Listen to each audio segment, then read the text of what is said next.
ভারতের মহাকাশ গবেষণা সংস্থা ইসরোর 101তম স্যাটেলাইট মিশন ভেঙে পড়েছে যাত্রার 1 মিনিটের মাথায়। উৎক্ষেপণের প্রাথমিক দুটি ধাপ সফল হলেও তৃতীয় ধাপের যান্ত্রিক ত্রুটির কারণে অভিযানটি বাতিল করে মহাকাশে ধ্বংস করে দেওয়া হয় রকেটটি। বিস্তারিত থাকছে ডেস্ক রিপোর্টে।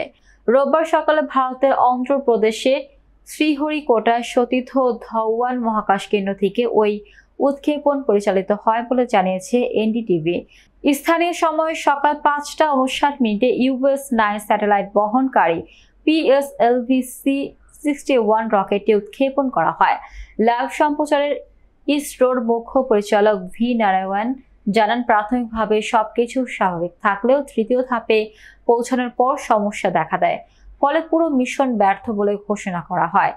ইসরো এক বিবৃতিতে জানায়, রকেটের দ্বিতীয় ধাপ পর্যন্ত অভিযান সঠিক পথে ছিল, কিন্তু তৃতীয় ধাপে একটি নির্দিষ্ট পর্যবেক্ষণের ভিত্তিতে অভিযানটি বন্ধ করার সিদ্ধান্ত নেওয়া হয়।